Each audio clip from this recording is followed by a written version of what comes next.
Good morning everyone, I am Shehwar Zara. I hope you all are fine. Today our topic of discussion is relationship of chromatin structure to transcription.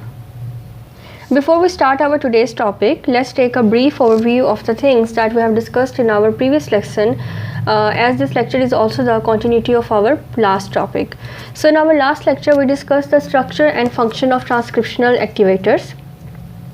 Then we discussed the families of DNA binding domains, and under this topic we discussed the zinc finger domain and the helix turn domain. Lastly, we discussed the two other domains that were leucine zipper and helix loop helix proteins. And then we discussed the synergistic action of transcriptional activators. And last topic of our previous lecture was the eukaryotic repressors and how the action of these eukaryotic repressors, they inhibit the process of transcription.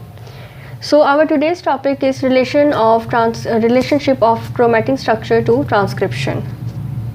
Up till now, the things that we have discussed in this topic of regulation of transcription in eukaryotes, it makes us think that probably the DNA, it is basically present, genes, they are basically present within the nucleus as naked DNA. So it makes us think that. However, this is not the case, because the DNA of all eukaryotic cell, it is tightly bound to histones, and histones, these are the proteins, and these binding of these DNA together with the histone, it forms the structure known as chromatin. You are well familiar with the term chromatin, and the basic structure unit of chromatin is nucleosome. Nucleosome is actually, it consists of 146 base pairs of DNA that are wrapped around 8 molecules of histones, and these 8 molecules of histones are made up of different types of histones that are basically H2A, H2B, H3 and H4. So 2 molecules each time, so they make up the nucleosome. And H1, these H2A, H2B, H3 and H4, they are 2 molecules each, whereas your H1, it is 1 molecule, and it is bound to the DNA as it enters the nucleosome core particle. And the chromatin, this structure is then further condensed by being coiled into higher order structure that are organized in large loops of DNA. This packaging of eukaryotic DNA in chromatin, it basically gives the important consequence in terms of its availability as a template for transcription. Means it makes the DNA available for the transcription. That's why this structure is, chromatin structure is important, and it is the critical aspect of gene expression in eukaryotic cell. And the activators and repressors that we have discussed in the previous lecture, they both regulate the transcription in eukaryotes, but they not only regulate the transcription only by binding or interacting with the general transcription factors, but they also bind to the chromatin structure and the other components of the transcriptional machinery, and they also induce changes in this structure of chromatin, and as a result they play their role in this transcription process. The relationship between chromatin structure and the transcription, it is evident at several levels. And the first actively transcribed genes, they are basically found in the decondensed chromatin. For example, if you take the example of microscopic visualization of the polytene chromosome of the Drosophila, what it indicates is that the regions of the genome that are actively engaged in RNA synthesis, they correspond to the decondensed chromosome regions. And similarly, the actively transcribed genes in vertebrate cells, they are also present in a decondensed fraction of the chromatin, and as a result of this being present in the decondensed fraction of chromatin, they are more sensible to the transcription factors than in the rest of the genome. And but what happens is that this decondensation of chromatin, it is not sufficient to make the DNA an accessible template for transcription. Means some other things are also required for making the DNA accessible template for the transcription, because what happens is that even in decondensed chromatin, actively transcribed genes, they remain bound to the histones because of the affinity between the genes and the DNA and the histones. Histones, they are the positively charged, whereas the DNA is negatively charged, so there is affinity between them. And these transcribed genes, actively transcribed genes, they are packaged in nucleosome. We have discussed in the previous slide the structure. So what happened that is that it creates the problem for the transcription factors and the RNA polymerase, and they face problem of interacting with the chromatin rather than with the naked DNA. Means naked DNA is not available to this RNA polymerase for the transcription factor, for the transcription process. And so the tight binding of the DNA, you know that DNA is tightly bound around the nucleosome core particle. It is basically the major obstacle to the transcription, and this tight bonding of the DNA, it basically affects both the ability of transcription factors to bind the DNA and the ability of RNA polymerase to transcribe through the chromatin template. So this hinders the entire process of transcription in eukaryotes. So this inhibitory effect of nucleosome, it can be removed, and it is relieved by acetylation of histones, and by binding of two non-histone chromosomal proteins. And these two non-histone chromosomal proteins are basically HMG14 and HMG17. And these proteins are basically bound to the nucleosome of actively transcribed genes. Here HMG basically means it stands for the high mobility group proteins, because they are named so because these proteins, they migrate rapidly during gel electrophoresis. Then you have additional proteins that are called as nucleosome remodeling factors, and these nucleosome remodeling factors, they facilitate the binding of transcription factors to the chromatin. And how they do is that they alter the nucleosome structure. So as a result, they facilitate the binding of transcription factors to chromatin. So the acetylation of the histone, it has been correlated with transcriptionally active chromatin in a wide variety of cell types. And the core histones we have discussed in the previous slides, they were H2A, H2B, H3 and H4. They basically have two domains. The first domain, it is the histone fold domain, and this domain is involved in interaction with other histones, and it is also responsible in wrapping DNA around the nucleosome core particle. And the other part of this other domain of the histone is the amino terminal tail domain, and this amino terminal tail domain, it extends outside of the nucleosome. So the amino terminal tail domain, they are rich in lysine, and it can be modified by acetylation at specific lysine residues. So what this acetylation do is that it reduces the net positive charge of the histones. And because you know that because the DNA is negatively charged, histone is positively charged, so when the histone will net positive charge of the histone, it will be reduced. What will happen is that it will weaken their binding to the DNA, as well as the structure of these histones, it will be changed, and the interaction with the other proteins together with the DNA, it will alter. So this is how this nucleosome, you can say it alters the structure of the histone.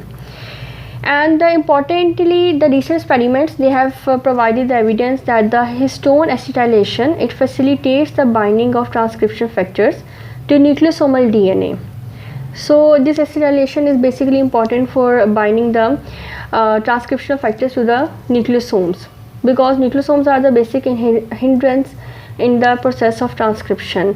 And this entire process indicates that the histone acetylation, it increases the accessibility of chromatin to DNA binding proteins, and when the accessibility will be increased, transcription will ultimately take place.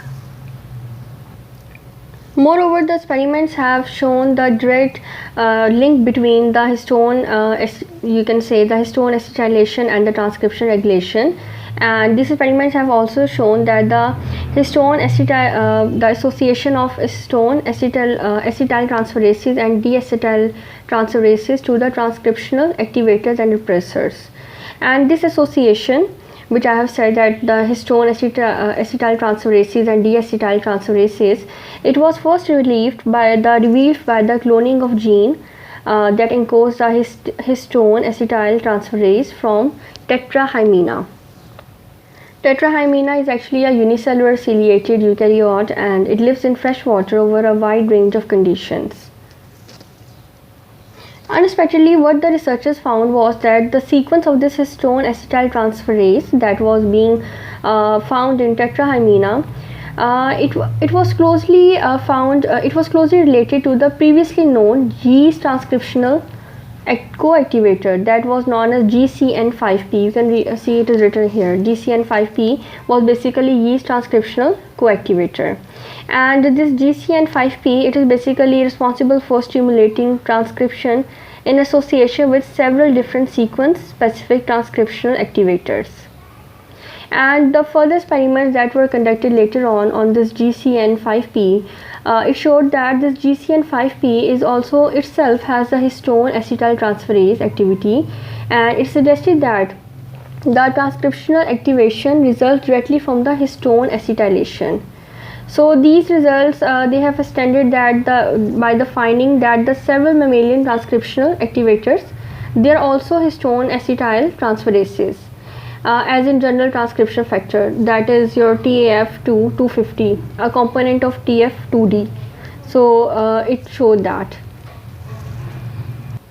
Just like your histone your transcription activators, co-activators, they are basically histone acetyltransferases. It was also found that the histone deacetylases, these histone deacetylases, they are basically responsible for removing the acetyl groups from histone tails. So it was found that these histone deacetylases, they are associated with transcriptional repressors in both yeast and mammalian cells. So it was found that the histone acetylation, it regulates by both transcription activators and repressors, indicated that this results indicated that it plays a key role in eukaryotic gene expression by regulating both the activators and the repressors. Now let's understand through the diagram that how histone acetylation basically takes place. So in the figure number A, you can see that the core histones, they have been shown, and these core histones have histone fold domains, as I have told you before, and these histone fold domains, they interact with other histones and with DNA in the nucleosome and the N-terminal tails, the second domain that is. So the second domain is N-terminal domains, and this N-terminal domains, as we have discussed before, they extend outside of the nucleosome, and the N-terminal domains of the core histone, for example, if you take the example of H3, they are modified by the addition of acetyl group. Acetyl group in the figure, it is being here you can see it is being marked with this AC. This AC is basically acetyl group in the purple.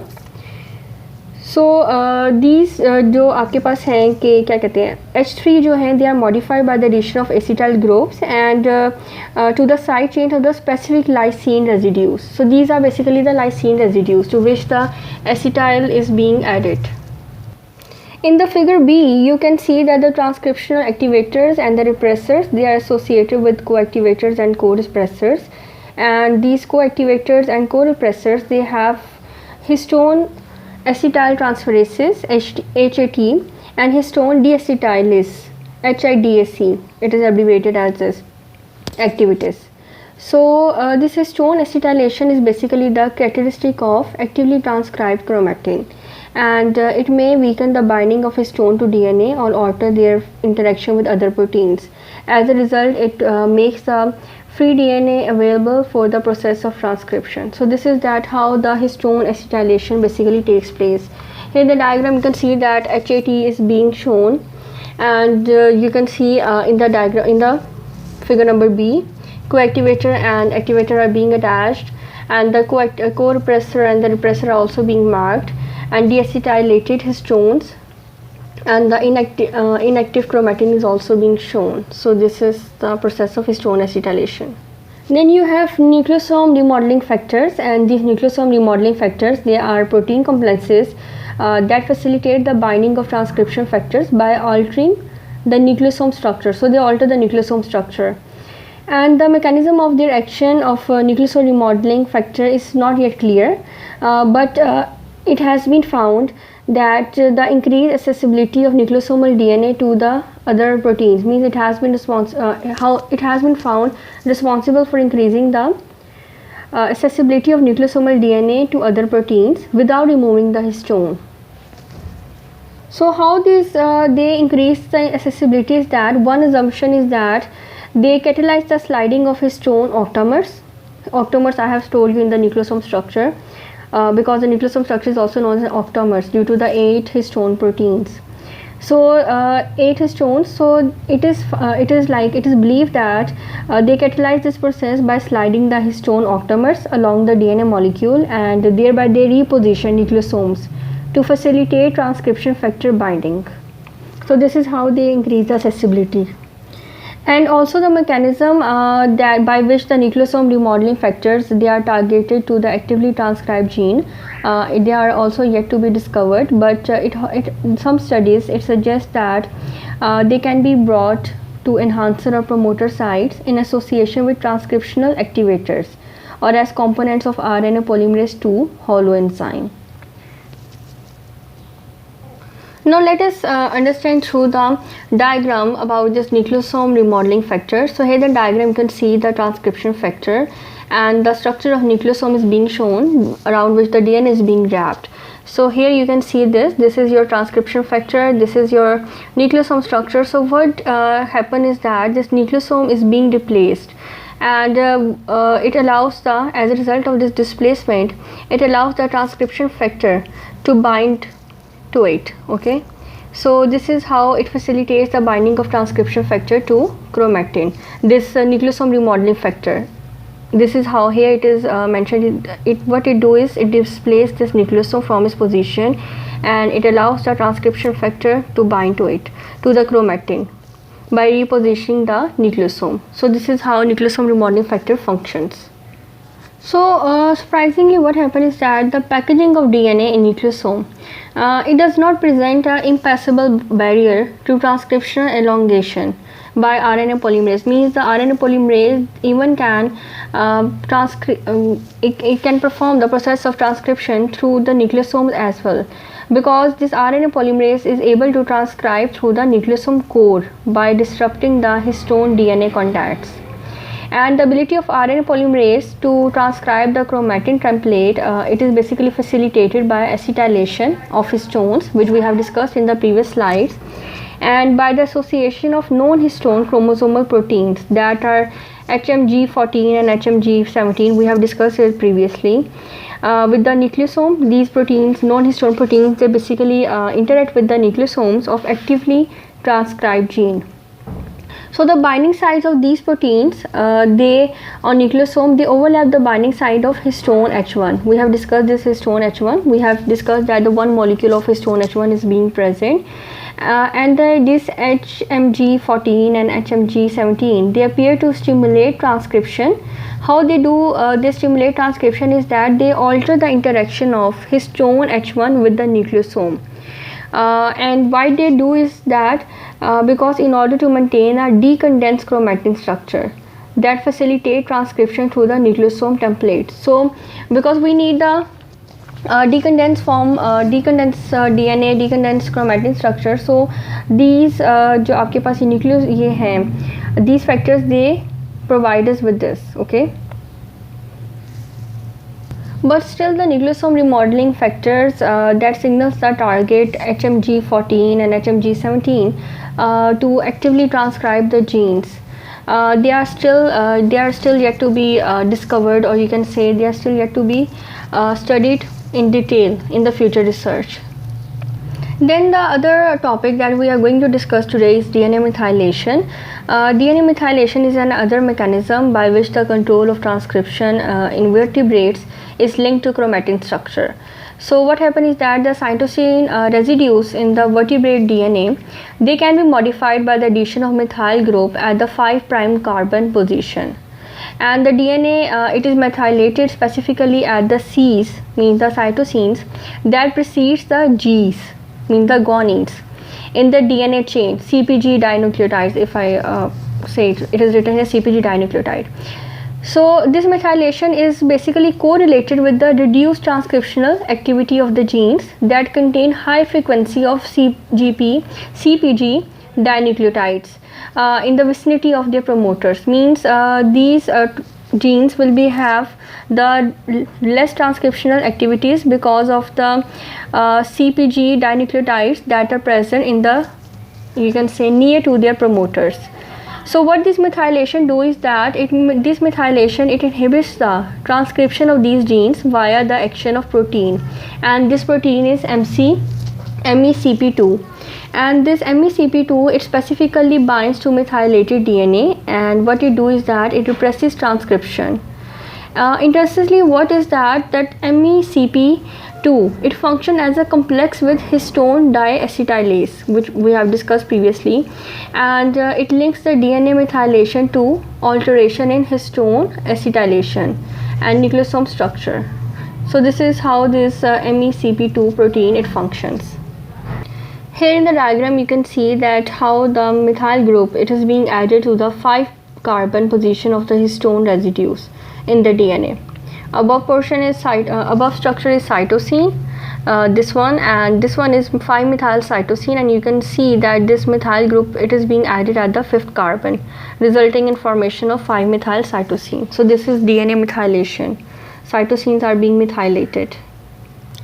So although the biological role of genomic imprinting is uncertain, genomic imprinting basically it is the regulation of genes whose expression depends on whether they are maternally or paternally they are inherited. Apparently they are controlled by DNA methylation. So this is your genomic imprinting. So biological role of this genomic imprinting is uncertain, but DNA methylation it helps, or you can say it appears to distinguish between the paternal and the maternal alleles of the imprinted genes. और इसकी एक आपके पास अच्छी example ये है कि gene H19, this gene H19 it is transcribed only from the maternal copy, and the H19 gene it is specifically methylated during the development of male but not the female germ cells. So this is how this methylation it distinguishes between the paternal and the maternal alleles of the imprinting genes. Now let's understand how this methylation pattern is being maintained. So here you can see the first one is methylated parental DNA. You can see that in parental DNA both strands are methylated at the complementary CpG sequences. We have discussed it before that the methyl group is being added at the C's that are being followed by the G's. So after a replication, what happens is that only the paternal strand of each daughter molecule, you can see here both strands are methylated, here only the paternal strand of each daughter molecule it is methylated, and the newly synthesized daughter strands they are then methylated by an enzyme. So an enzyme, what it do is that it methylates the newly synthesized daughter strands, and what it do is that it specifically recognize the CpG sequences opposite the methylation sites, because methyl group will always be added to the CpG sequences. So this is how this methylation pattern is being maintained. So this was all for today's lecture, and with this last topic, our main topic, that was the regulation of transcription in eukaryotes, it is being completed, and I hope that you have understand all the things that we have discussed from in these 3 lectures of this topic. And if you want to discuss, or if you want to discuss anything, or if you want to read in detail about these concepts and see the diagrams, you can go to these websites and these papers which I have mentioned here. And thank you for watching. Allah Hafiz.